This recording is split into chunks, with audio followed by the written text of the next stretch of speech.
Well, it's Monday once again, and we are live on the tracker on Citi TV. There's a lot happening on the local scene as far as football is concerned. As far as the Ghana Premier League is concerned, Asamoah Gyan is the biggest piece of news on the local scene. He has rejoined a local side, Legon City's football club, on a one-year deal. We'll be talking about that particular deal, what it means for the Ghana Premier League, what it means for the player himself, and what it could mean for the fortunes of Legon Cities as a football club. And then, of course, Ghana has a double AFCON qualifier coming up against Sudan, one at the Cape Coast Stadium and the return leg in Khartoum. So players have been invited. Some new names have popped up. Goalkeepers are in the mix. Some returnees are back in the fold of the Black Stars. There's a lot of that to digest as well as far as the national team is concerned. So there's a lot to talk about. And then, of course, today I have somebody who has expertise when it comes to being in between the sticks and the art of gloves and the art of shot stopping and whatnot. There's been some goalkeeping conversations and dilemma going on in some quarters. We'll try and pick his brain on that as well. We'll take a quick break here. When we come back, we'll get into our motivational video and then we'll get today's show on the road. Welcome back to the tracker here on Citi TV, and my good friend, former Black Stars goalkeeper Abukari Damba is on the show with me today. It's always a very, very educative show whenever he's on the tracker. Abukari, it's good to have you on the show. Good to see you, my brother. since the advent of COVID. Yeah, exactly. We haven't seen we haven't met. I hear that I have put on a little weight, and so I should be coming to Wembley for, a few drills here and there, get back into shape. That wouldn't be bad at all. but you need to buckle your belt. I'll definitely buckle my belt before I come in there. But let's start off the conversation with something not even on my item list for today, even before I get into what's on my item list. It's a conversation I've wanted to get a goalkeeping perspective of, and it's concerning the issues at Kumasi Asante Kotoko. I'm sure that you are paying attention. Yeah. Very recently, the youngest among the goalkeeping pool there, Ibrahim Danlad, handed in a transfer request, basically because he feels as if he has basically no chance of getting a chance to keep the post. There's Felix Annan, there's Razak Abalora there, there's also some other senior goalkeeper in the mix. It's such a tight situation that it's been spoken about over and over again. People say that the competition doesn't bode well for captain of the side, especially Felix Annan, and that he should leave. There are those who are saying that how is Maxwell Kunedu probably going to get the best out of A-list goalkeepers? What is your take on this particular matter? Well, I look at it from a very different perspective, so far as the technicalities are concerned. Okay. I will first and foremost congratulate Kumasi Asante Kotoko for taking that bold initiative to look for the best pair of hands to join the club. Kumasi Asante Kotoko is not focusing on the individuals. They are focusing on the department. And we all know that the goalkeeping department is nearly the most important position on the field of play. Every good team needs a very effective and efficient goalkeeper. Sure. And as much as you need an efficient goalkeeper, you need an equally good replacement. But not just a replacement, but replacements. Granted, if you look at the ages of the goalkeepers that we are talking about, nearly almost, the differences are not too much. Just about all in their prime. Very well. But we need to look at it further. Kumasi Asante Kotoko will be involved in the GPL. They'll be involved in playing in Africa and other competitions. And even playing the domestic competitions, we have the league proper, we have the FA Cup. And these are all competitions that we need, optimal performance. But with the goalkeeping department, it is not a department that you can easily, rotate players for that matter because of their versatility. It is a specialized department. I need a specialist to man it. So let us assume that your goalkeeper in the first game gets an injury or a sending off, offense for that matter, or he's indisposed. What do? Do you have to gamble? No, you need equally good replacements.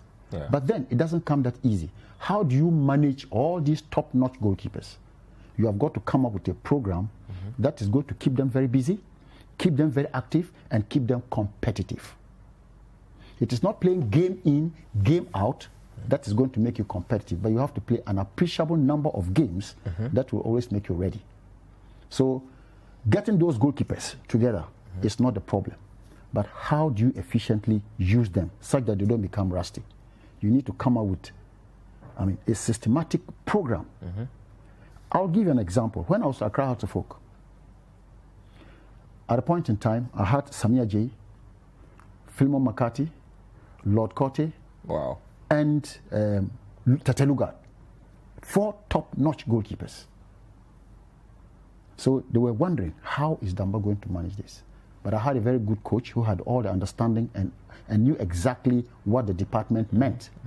And he had some Who trust. was coach at the time?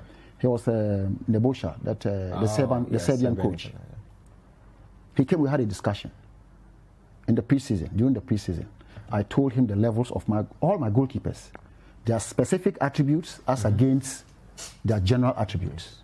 Playing as a team player and also playing just like an individual. Very well. Yeah. So I categorized them, then started to work on them. Who was going to be ready to start the league? Who was going to be ready after 5 games? Who was going to be ready after 10 games? And who I was specializing for the FA Cup. And those were the programs that I drew. And they kept rotating. It was fantastic. I didn't have any problems, but it just had to do with managing their egos. But to let them understand that one game can get you into the Black Stars. One game can get you off the Black Stars. They were all very ambitious. But then I started working on their individual challenges. And that is how come I had that wonderful collaboration. Of course, they all had a fair share of games so far as performing was concerned, because they were all top-notch. So it has to do a lot with how you manage these goalkeepers. And more so, these are all potential national goalkeepers. True. Danladi, under 17. True. Felix is already tasted Black Stars. Black Stars. Kwame Barnes, 23. the junior team, yeah. Very good. Yeah. And then Abalora was called. So this is where the national team goalkeeper or the national team goalkeepers will need to have a cooperation with the team, Kotoko, to find out what type of training regimen are these goalkeepers going through. So you can monitor them from training. You can make inputs so far as coming up with training regimen are concerned, specific and general. So with this, there's going to be proper monitoring as to whether they are ready for national call-ups or not. But for me, as a coach and also as a goalkeeper, a former goalkeeper, I take the Felix Annan situation isolatedly. This was a young goalkeeper that we started building up because potentially we all knew this was going to be, or this is going to be one day #1 goalkeeper in Ghana. We started building him up because we had identified him. It didn't matter whether he was playing consistent club football or not. People might disagree with me. Fine. But I look at it from a very different perspective. We are building him up for the bigger picture. If he's not playing for Kumasi Asante Kotoko, what are the reasons? Is it because he's lost form? Is it because of injury? Is it because of a psychological issue? The 2 coaches or the 2 departments from national and the club side will work this out, because the individual is very important. Yeah. And you need always the individual before you get to the team. So I think that there's a lot more to look at than just, it catches the eye. Well, that's some good insight on the goalkeeping situation at Kumasi Asante Kotoko. Let's do more club football and let's remain with the Ghana Premier League, because this weekend, perhaps the best piece of news for Ghanaians, the organizers of the Ghana Premier League, and even the teams themselves happened this weekend. Black Stars General Captain Asamoah Gyan, after days of rumors and reports and hearsay and what's not, the deal was finally announced. He signed a 1-year deal for Lagos City's football club after 17 years since he last played in the Ghana Premier League. Last played for Liberty Professionals in 2003. He's back after his ordeal in India with Northeast United. He has signed for Lagos City's football club. Huge move, had everybody talking over the weekend. Damba, what was your first reaction when you heard that Asamoah Gyan has completed a move to play right here in Ghana? More than excited. I was more than excited. But from the beginning, I did not believe it. Why? Because some time ago, we overheard that Sule Muntari was about joining the GPL. And we were all full of, because we're going to watch something good. Yeah. Then suddenly, the Asamoah Gyan issue came up. So I thought... A little skeptical. Yeah. But with the way things have, evolved, I am so elated that Asamoah Gyan, after 17 active years outside the shores of Ghana, and the level that he has gotten himself to, so far as club football and national football is concerned, and also looking at his pedigree at world level, he still feels that it is important. The GPL is so important and so attractive that he can come back and play for us. Even though for me, the monetary aspect or the financial aspect might be outrageous for clubs in Ghana. But let us look at it differently. What does it bring to us? Asamoah Gyan undoubtedly is a big brand, a huge brand. For one, Legon Cities. Two, the GPL. For Legon Cities, yes, it might build their internal, capacity. Let us look at the fan base. Huge. Not just sympathizers of Legon City, but admirers of football. And we all know that Asamoah Gyan is admired so much in the country. They love to come and see this guy again. That's very important. Let us look at the sponsorship that it can attract. This is a huge individual. And a lot of people, people are skeptical. They are looking at his age issues and how long? No. He's only 34 years. Let's look at the bigger picture. He's 34 years. Yeah. I think he can at least play 2 good more years. Let me ask this question. Not just 2 good years. How old was Roger Miller? He was 40 or 39. All due respect. Yeah. Yes, Roger Miller was 40 plus. And he played at the world level and he was an icon at the world level. It depends on the individual and how disciplined the individual is and how respectable he is and respected amongst his peers. Ghanaians, we need to depart from that adage of, Wenyini, he's old, he's too old. No. How old is Ibrahimovic? But look at the level at which he is playing. And he's still making inroads. Asamoah Gyan can do better. He only needs our support and encouragement. He is still a national team material, so far as I'm concerned. Asamoah Gyan has what most of our players there don't have. But they need to see him more often. They need to watch him closely. Asamoah Gyan is coming to build momentum. He wants to prove something back to the public. And he's giving back. In this situation, he's giving back to us what has eluded us for a very long time. We only see him most of the time at the national level. But now we'll see him much more closely. The younger ones will see him much more closely. And I think Asamoah Gyan brings a lot into our system. You mentioned something I think is very important to his move at Legon Cities. You mentioned respect from the people and respect among his peers. Now, there are those who are talking about chemistry, and they say that chemistry can be can be the most delicate part of team building. Here is a situation where, yes, Legon Cities players get remunerated appreciably, but you are bringing in a player whose remuneration is miles above everybody else. Absolutely. How does the team go about, and Gyan himself go about ensuring that the rest of his teammates don't get disgruntled with his situation, in the sense that he might get some star treatment, he might get whatever treatment because of who he is? That is where the issue might come up. But so far as I'm concerned, maturity and experience will play a very huge role. You and I know the type of character that Asamoah Gyan is. He's the very humorous type, very, very humorous.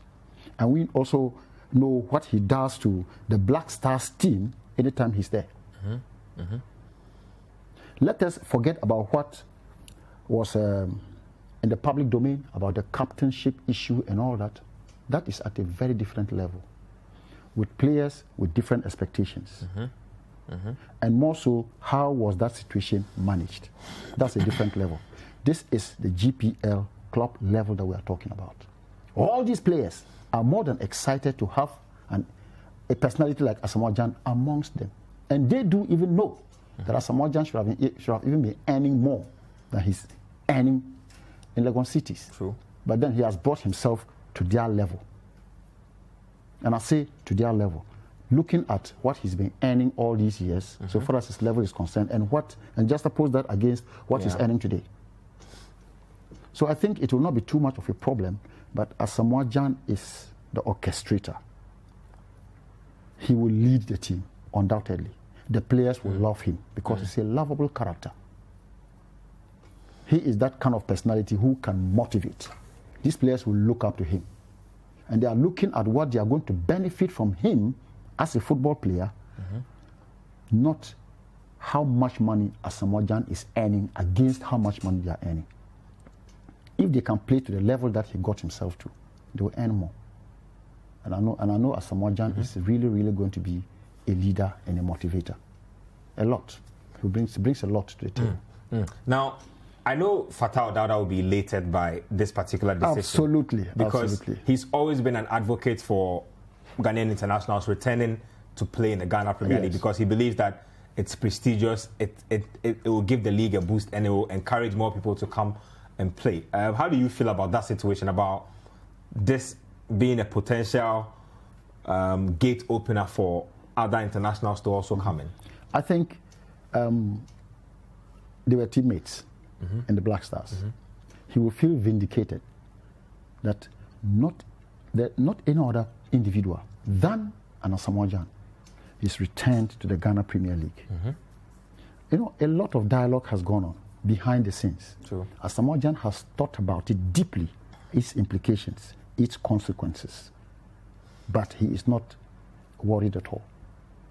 He wants to see what is it that my comeback will bring onto the scene. Am I still that popular? Am I still that influential? He will ask all those questions. What is it that I am going to do to let my legacy still remain? So Fatah Dawda is going to boost his confidence and also tell him that, hey, you need to work very hard.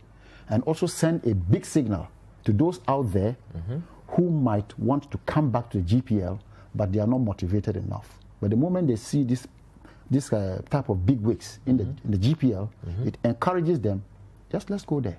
We have our mates there. But then, how are they going to be treated? That is my biggest problem. Maybe Asamoah Gyan features in one game, he's not able to hit the back of the net, then it becomes an issue. Headlines, Asamoah Gyan goes barring.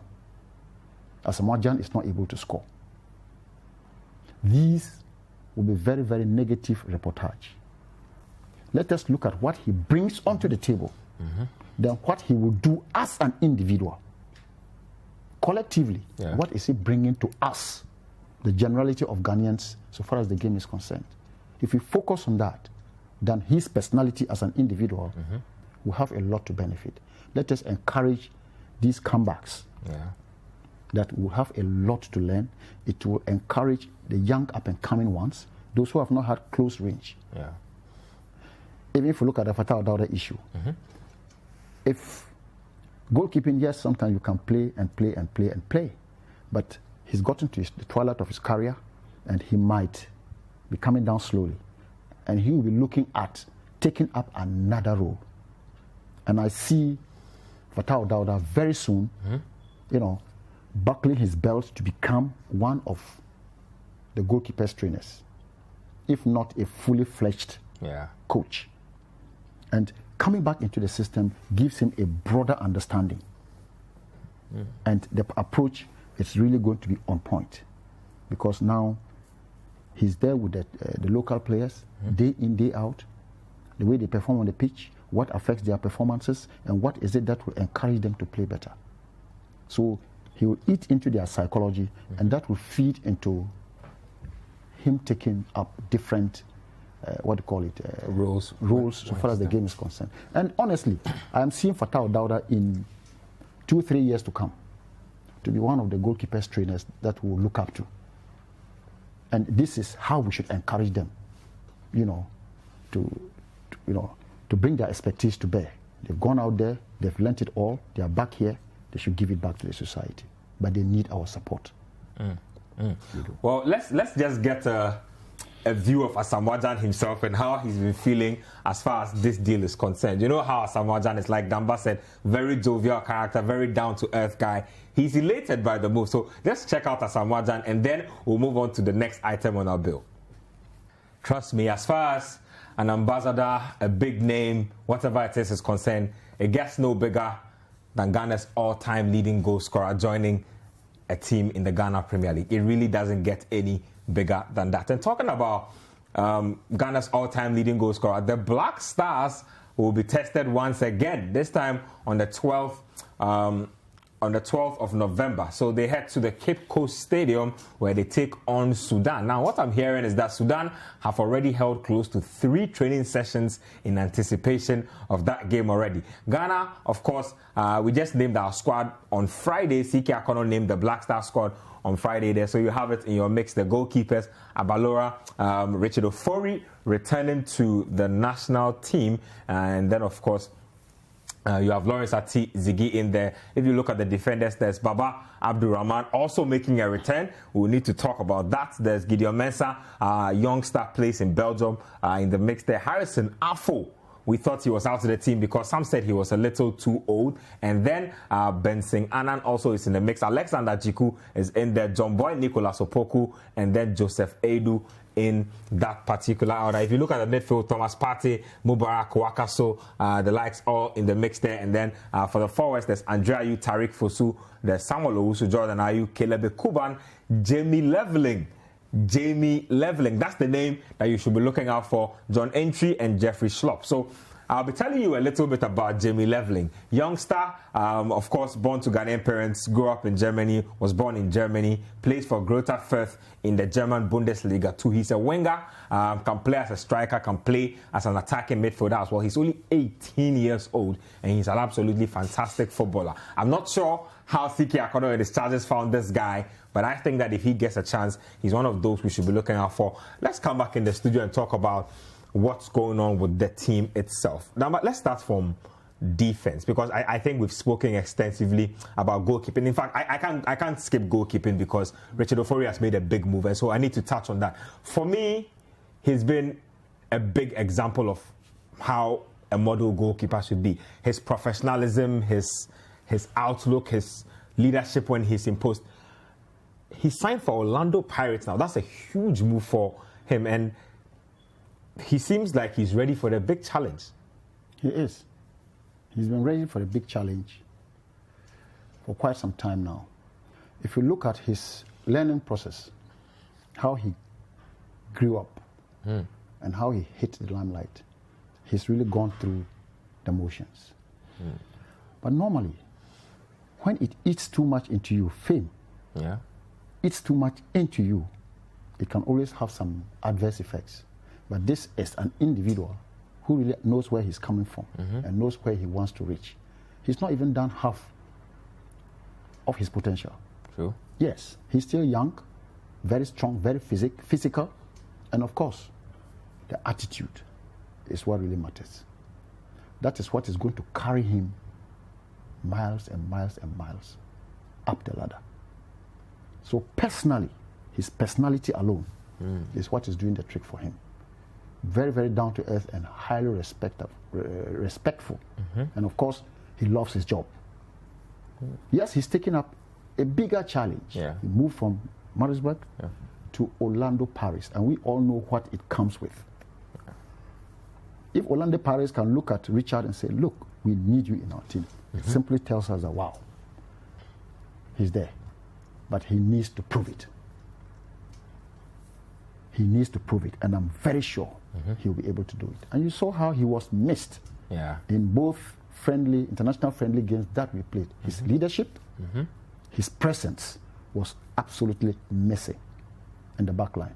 For which reason, I always say to you that we need equally good replacements, such that the coach will not always have to change his approach, change his tactics, or change his strategy because of the absence of one player. So I think as for the goalkeeping department, I don't have too many problems with it. Richard is back.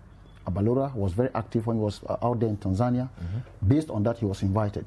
So it doesn't matter whether our league is started or not, but he still has that kind of game competitiveness in him. Atizigi, we all know what he does out there. He's still very active. These days he's getting a lot of playing time.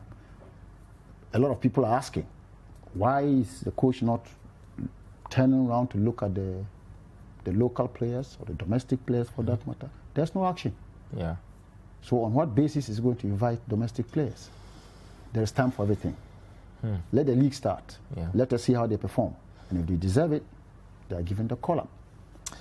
One of the names that caused a lot of confusion among journalists and Ghanaians in general was the invitation of Baba Rahman. And I don't think for anybody it's because of a lack of talent, because everybody knows what he's capable of doing when he's fit. But the questions revolve around his lack of first team action. Now, for instance, at his club side, Chelsea, he's been asked to look for a loan deal because he might not make it into the first team, and he's training with their under-23 side. What did you make of Akonnor's decision to bring back Baba, especially when he missed out on the friendlies? Good.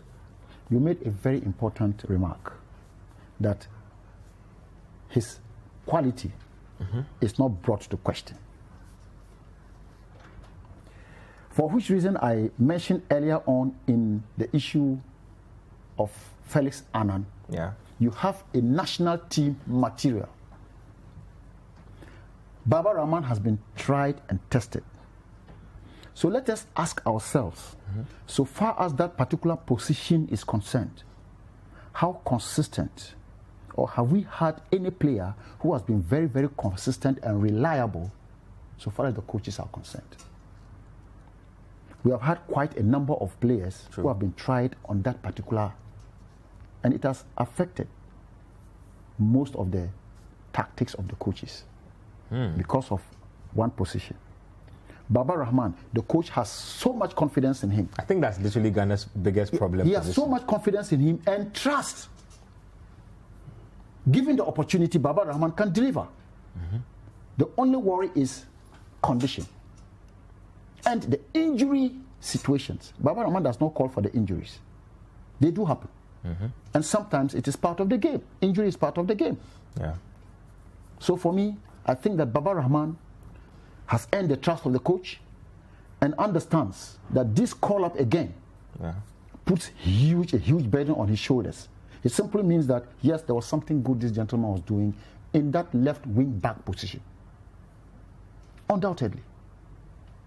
So let us give Coach C.K. Akonnor the benefit of the doubt.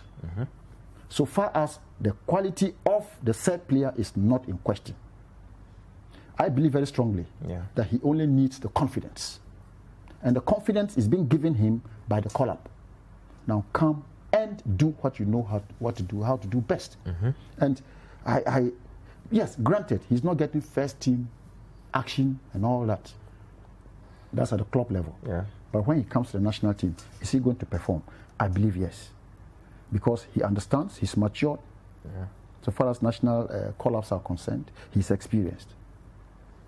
So let us look at all these things, give him the benefit of the doubt. And undoubtedly, optimistically, I believe very strongly that Baba Rahman, he will deliver. He will vindicate C.K. Akonnor. I'm a big fan of Baba Rahman as well.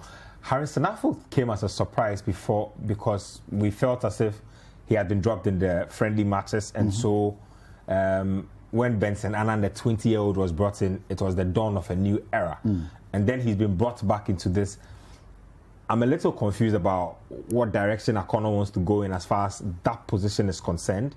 But what did you make of the decision to bring Harrison in? I mean, he's also been playing active football. He's been active for his club side as well. Harrison Affle, let us cast our minds back and look at his national team performances, offensively and defensively. Recovery rates, and go and check his performance index. Performance index. it is not about the age, but it is about what he has in him and how he's able to give it out. If we check the statistics of the performance index of Baba, Harrison Afful, you will appreciate this boy so much. The coach did not just bring him in.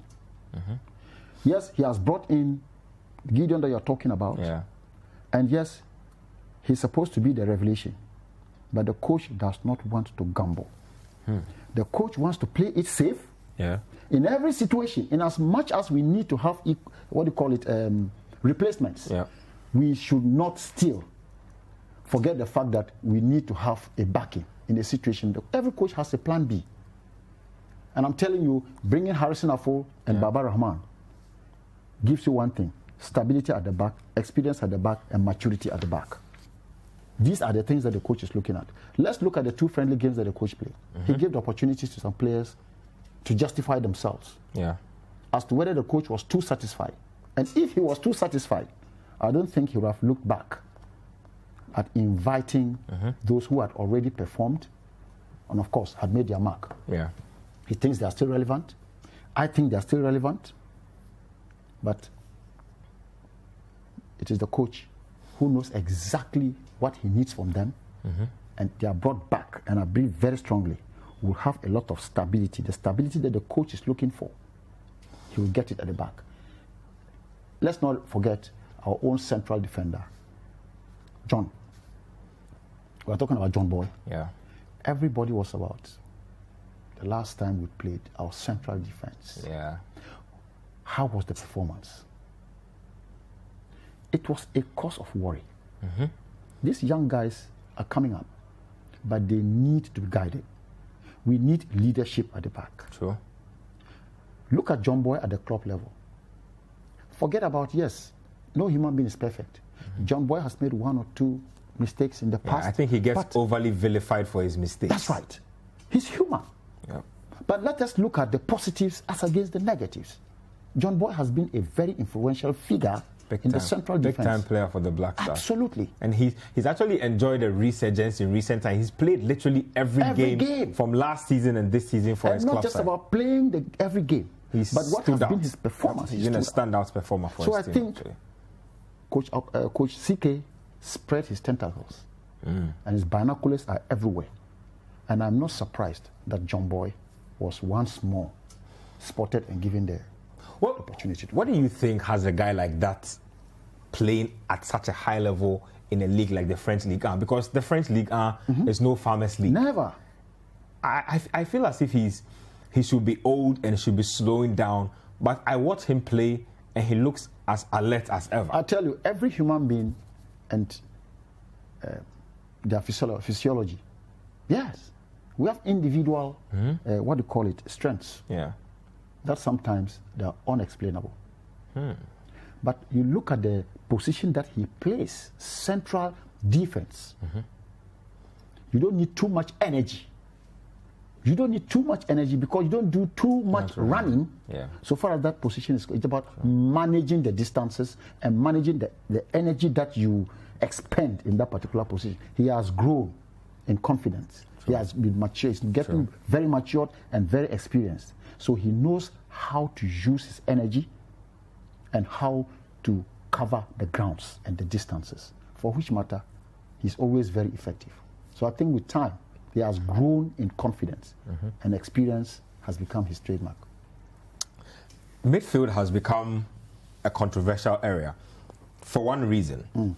A guy like Alfred Duncan can't seem to get into the team. Plays for Fiorentina, plays in a high-level league.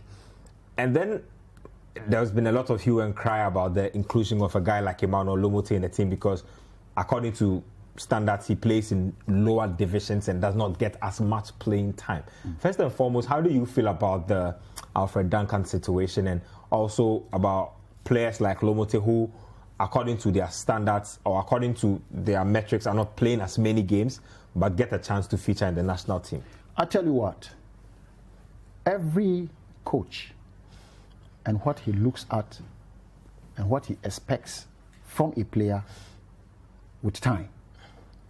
Emmanuel Lomote, I'll start with him, is a young man from Dreams FC. And at that time, when I was with Dreams FC, with C.K Akonnor as our head coach, he was one of our players. Very, very talented individual. Look at his physique. He's like 6'3" or 6'4". Yes, massive individual. Yeah. With great qualities. Very, very talented. But I tell you what, it goes beyond talent. You need to be here, strong up here. And the coach needs to work on you to get your mental strength to that level so as to allow you to perform at the highest level. Lomote is one of such players. The coach needs to work a lot on his mentality. And you can only do that by giving him the opportunity. Slowly, he builds up. And when he reaches there, everybody will appreciate the fact that, yes, the coach knows what he's looking for in Lomote. Yes, for now, we might not be getting the highest of performances from Lomote. But let us look at this boy in the next 2 years to come. He's going to take over the midfield. This is a box-to-box, what do you call it? Midfielder. He's the Thomas Partey type. But not to take anything away from Thomas Partey, but when it comes to technical abilities, technique, I think Lomote is a delight to watch. He is. The only thing we are looking at is maturity, and he will mature with time. Let us give the young man some time. And I know he will get there. But with the issue of Duncan, he's been given the opportunity severally. But players don't play in isolation. They play with teammates. They play with lines. But what has he enjoyed all these years and all these call-ups? Which players does he play around?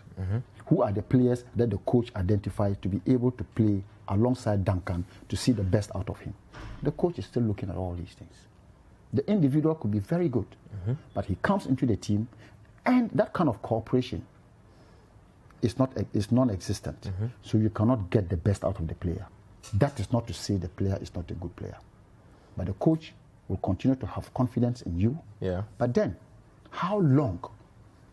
Sometimes coaches can get frustrated because coaches want immediate results. National team is about results. So these are some of the challenges that coaches face. You know. But that notwithstanding, the coach has resorted again. We have a Mubarak Wakaso back into the team. And you and I know that Mubarak Wakaso will play every single game as if it is the last game of his life. We know that. Sure. Yes. So coaches will rely on this individual to do all that they want done so far as playing in front of the central defense is concerned. Just before we take a break, so if you are C.K Akonnor and you have the options of, let's say, a Duncan, a Lomote, and a Kwame Ba, and you had to pick one of them, who would you go with? Kwame Bonsu, sorry. Kwame Bonsu. Lomote, Duncan, and Kwame Bonsu. Kwame Bonsu. I tell you, I'll go with Lomote. Why? Why? Because Lomote is a complete player, just as I indicated to you. He's a great passer of the ball. Great passer of the ball. He is a box-to-box player, and in terms of delivery, dead ball situations, he's something else. But just because he's still young, up and coming, the confidence level is not there. Lomote needs small time. I know some people will not agree with what I am saying, but if you have a close look and you go very close to Lomote and you understand his mentality and the way he goes about, we have certain players who are slow learners. Slow learners in what sense? Adjusting to the situation. Because this is a bigger platform. Coming to the Black Stars, coming to play for the Black Stars is a big platform. True. We all watched him when he played for the local junior side, the junior side. How was his performance?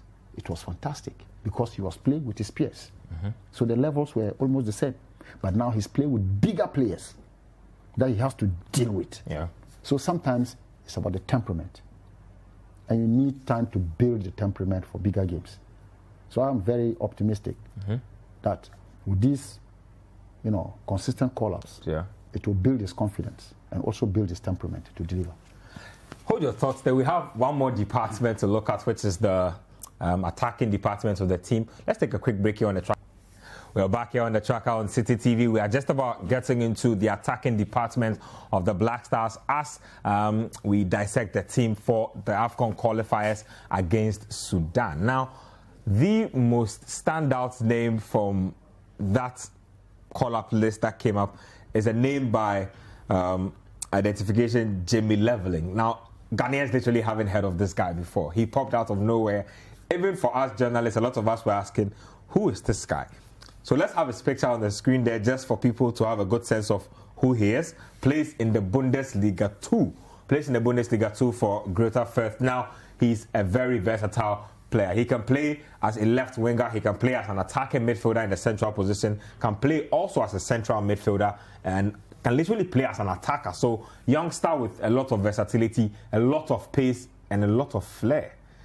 Abukari, how do we let players like these feel at home? Because I feel as if we have not done a good job of inculcating these type of players into our system. They come in, sometimes they perform, sometimes they have some difficulties, but they don't get the continuity that will encourage more foreign-born Ghanaians to want to come and play. For which reason, at the beginning of our discussion, I mentioned to you that if you identify players who are potential national assets, we have got to treat them as such. We need to have conscious programs that will keep them at that level.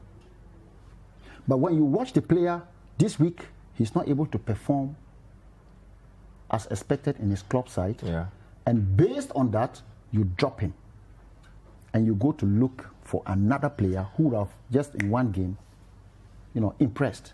It simply means that we don't have a plan in place. This young man that you are talking about, if you watched most of his games and the way they use him, he's the Ronaldo type. True. Yes. True. Very skillful player. Very skillful and has very pacey. So much energy. And these are the players we call game changers. And every single coach would love to have such a player, if not in the starting lineup, but on the bench. He will look around, watch the opponent, he brings him in, and he comes to change the whole dynamics of the game. These are the type of players that we need. Because there are certain times that your tactics is not working. Your strategy is not working. Because the opponent will have foiled nearly almost everything. You need an individual player with specific attributes to come and break the deadlock. And such players don't come by so easily. It takes time to identify or, notice such players in the system. And I must say, CK has done a great job convincing this young lad to want to come and play for Ghana. It is so important. There must be a motivation behind it. And I'm elated that he has agreed to come and play for Mother Ghana. And of course, he must be treated as such. We need to be very, very careful how we manage these individuals going forward. And also encouraging other young players wanting to play for Mother Ghana. So it is also about how we manage them and how we treat them. Let's talk about the game itself. Now, from where I sit, I'm anticipating a very, very difficult encounter because Sudan have a lot of their players playing at home or basically in the North African region, meaning that convening their team, training and getting together is not as difficult and as complex as it is for us as Ghana. I'm sure you watched the games against Mali and Qatar. I did. If you have to highlight any issues that we need to be wary of heading into this game, what would that be? Defensively, how our team defend. And when I say defensively, I'm not singling out one individual player. Our defending tactic in terms of ball recovery. When the opponent has the ball, how do we recover the ball from the opponent? When we have the ball, yes, we play. And every team is comfortable. When you have the ball, you can play around. But when you lose the ball, how do you get the ball back? That has been our problem. And if you watch, and not to take anything or to single out any player, watch how we conceded some of the goals. And even against Qatar, our second game, we could have conceded 2 or 3 or more goals. True. Especially in the opening 20 minutes. Look at the game properly. But we're left off the hook. So these are the things that we have to look out for. And I know C.K Akonnor has really looked into these things, which has informed his call-ups. Watch the left side, first game against Mali. The first goal that we conceded in the first half. The second goal we conceded in the second half. They all came from where? Left side. Our left side. And that is not to say we did not have a good player on the left side. But what was the cooperation? Yes, if the left player fails to do what he's supposed to do, where is the backup? Where is the covering? So you could see that the cooperation between the left wingers, the left wing back, and the central defense. So if you look at the players as individuals, you will not get it right. But if you look at them with their specific tasks and roles given them and responsibilities given them by the coach, and they do them properly, you will see the team play together as a team and successfully. So we need players who will understand their specific roles and the tasks that the coach would have handed over to them. The coach will always have an appointment with his players in every particular game. This is what I want you to do on this part of the pitch. Sure. Going forward, this is where I want you to reach, and don't step further. Defending, when we lose the ball, this is how I want you to come back, depending on the position of the ball. And these are all responsibilities given to players. And the players must live up to their appointments. This is very, very important. And defending has been our bane, and that is what I think we should work on seriously. And I know the coach will definitely do a good job. So bringing back John Boy, bringing back Baba Rahman and Harrison. Then we have our goalkeeper at the back there. I tell you, leadership is already looks like guaranteed. an experienced defense. Then we have a Wakaso who will sit in front there, in front of the central defense, and allow for a Thomas Partey freedom. Give me a prediction. Undoubtedly, optimistically, I'm Ghanaian. No doubt about that. We are winning the 2 hurdles. And not to undermine or underrate Sudan, but looking at these call-ups is what is informing what I am saying. But my issue also has to do with our strike force. We have very, very good players up front. But what baffles my mind is we don't have a target player. Mostly we play without a target player. Our players up front love to run out. They are always running out instead of running in. But the coach knows best. Well, Abukari Damba, you've said it all. You've given us as much insight as we could have hoped for. The Black Stars take on Sudan. It's on the 12th of November. Asamoah Gyan is in the Ghana Premier League. Don't say I didn't tell you. You should be at the Ghana Premier League venue sometime soon. Just make sure that you fall within government's 25% margin. If that happens, you are safe. You can enjoy some Baby Jet action. You know, interestingly, I think Baby Jet will be the first person to bring about the domestic factor, coming back into the Black Stars. Exactly my point. So Baby Jet is back in the Black Stars. Perhaps he'll be hovering around, going to support his lads. Who knows? Lagos City's guy might make it back into the national team. It might just be that sort of story that the local league needs to invigorate itself. Benjamin Nketsia here, same time next week. The tracker will be back on your screens.